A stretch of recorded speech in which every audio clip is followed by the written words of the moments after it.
હાસોટ પંથકમાં power grid લાઇનના કામને લઈ ખેડૂતોમાં ભારે રોષ જોવા મળી રહ્યો હતો। ઇલાવ ગામ સહિતના વિસ્તારમાં ચાલી રહેલી કામગીરી સામે ખેડૂતોનો વિરોધ યથાવત રહ્યો છે। અગાઉ 7 એપ્રિલે કામગીરી અટકાવ્યા બાદ પણ પ્રશ્નોનું કોઈ નિરાકરણ ન આવતા આજે 3 ગામના 100થી વધુ ખેડૂતોએ એકઠા થઈ વિરોધ નોંધાવ્યો અને કામ તાત્કાલિક બંધ કરાવ્યું હતું। ખેડૂતોનું કહેવું છે કે પાવર ગ્રીડ લાઇન માટે લેવામાં આવતી જમીનનું યોગ્ય વળતર આપવામાં આવતું નથી। આ મુદ્દે અનેક વખત રજૂઆત કરવા છતાં યોગ્ય નિરાકરણ ન મળતા ખેડૂતો રસ્તા પર ઉતર્યા હતા। ખેડૂતોના વિરોધને કારણે કામગીરી અટકાવી દેવામાં આવી હતી। ખેડૂતોએ જણાવ્યું હતું કે આ સમગ્ર પ્રોજેક્ટ કમર્શિયલ હોવા છતાં ખેડૂતોને એગ્રીકલ્ચર જંત્રી પ્રમાણે વળતર ચૂકવવામાં આવે છે। આની સામે સુરત અને નવસારી જિલ્લાના ખેડૂતોને સારું વળતર ચૂકવાયું છે, તો ભરૂચ જિલ્લાના ખેડૂતો સાથે કંપની અને સરકાર અન્યાય કરી રહી હોવાના આક્ષેપ કરવામાં આવ્યા છે। જ્યાં સુધી ખેડૂતોની માંગ ન સંતોષાય ત્યાં સુધી કામગીરી બંધ કરાવવાનો ખેડૂતોએ હુંકાર વ્યક્ત કર્યો છે। ખેડૂતોના વિરોધના પગલે ભરૂચ જિલ્લા પંચાયતના સભ્ય મગન પટેલ અને તાલુકા પંચાયતના સભ્ય નટવર પરમાર સહિતના આગેવાનો દોડી આવ્યા હતા। તેઓએ જણાવ્યું હતું કે રાજ્યના જળસંપત્તિ મંત્રી ઈશ્વરસિંહ પટેલના માર્ગદર્શન હેઠળ રાજ્યના ઉર્જા મંત્રીને રજૂઆત કરી ખેડૂતોના પ્રશ્નોનું નિરાકરણ લાવવામાં આવશે। ખેડૂતો દ્વારા કમર્શિયલ જંત્રી મુજબ સંપૂર્ણ વળતર આપવા માટે રેડ કમિટીની રચના અને તેમાં ખેડૂત પ્રતિનિધિઓને સામેલ કરવા સહિતની માંગણીઓ રજૂ કરવામાં આવી છે। हाँ, अमे आज इलाव गाम खाते बधा असरग्रस्त खेडूतो पावर ग्रीड कंपनीना जे ट्रांसमिशन लाइन स्थापना थई रहेली छे एना माटे बधा असरग्रस्त खेडूतो भेगा थया छे। अमारी मुख्य अने टूंकमां मांगणी एवी छे કે સરકારી પરિપત્રોમાં જે લખેલું છે અમે એની બહાર જઈને કે અમે એનું વધારાનું કંઈ માંગણી નથી કરી રહ્યા। સરકારી ધારાધોરણ જે પરિપત્રો સરકારે બહાર પાડેલા છે એટલી જ અમે માંગણી કરીએ છીએ અને અમે એવું ઈચ્છીએ કે સરકારી જે અધિકારીઓ છે એ પરિપત્રો અનુસંધાન પ્રમાણે અમને વળતર ચૂકવે। પણ અહીંયા અમને એવો અનુભવ થઈ રહ્યો છે કે જે પરિપત્રો છે એની પણ ઉપર જઈને સરકારી અધિકારીઓ જ્યારે અમને વળતર ના આપતા હોય તો અમારી પાસે હવે બીજો કામ રોકાવા સિવાય બીજો કોઈ ઓપ્શન બચતો નથી। એટલે હું જીતેન્દ્ર પટેલ ઇલાવ ગામથી બોલું છું।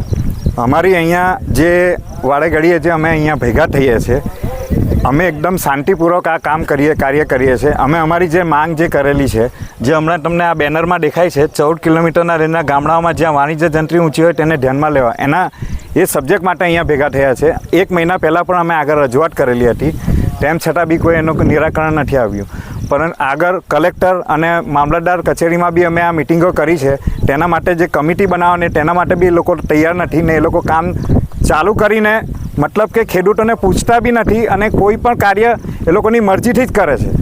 અમારું કહેવાનું એમ છે અમે 6 મહિના વર્ષ સુધી બી અમે લડવાના જ છે એના માટે, કારણ કે એ લોકો આજે આગળ પણ સંદીપભાઈએ કીધું તે પ્રમાણે એ લોકો 294 રૂપિયા અને જંત્રીની જે વાત કરે છે, ટી શર્ટ નથી આવતું સાહેબ।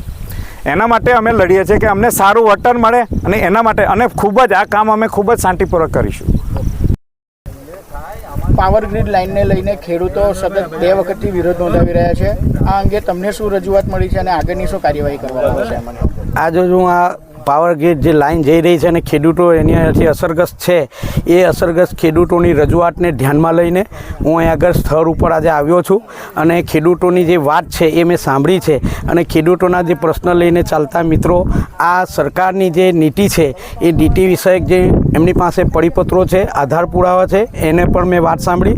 તો આ ખેડૂતોને આ જે એમની જે પાવર ગ્રીડ લાઇન જઈ રહી છે તો કંપની પાસેથી એમની માંગ છે કે અમને વાણિજ્ય હેતુના પ્રીમિયમના મુજબ અમને જંત્રી મુજબ એનું વળતર અમને મળવું જોઈએ અને એ એમની વાત સાચી છે, કારણ કે બાજુના નવસારી જિલ્લાની અંદર પણ ત્યાંના કલેક્ટરશ્રીએ પણ વાણિજ્ય હેતુનો ભાવ ગણીને જંત્રીના મુજબ એ ખેડૂતોને એમણે વળતર ચૂકવ્યું છે।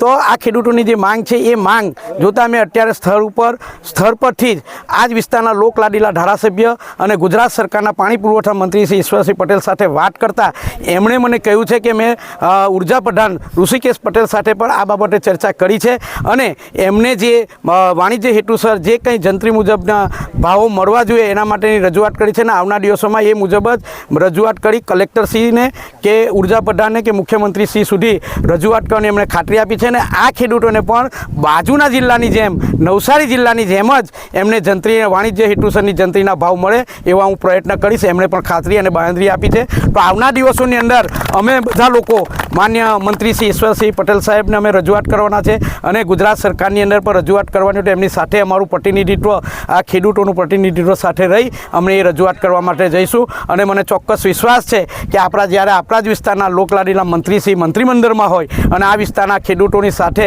અન્યાય ન થાય એ પણ જોશે એવી મને આ તબક્કે એમના પર વિશ્વાસ અને ભરોસો છે.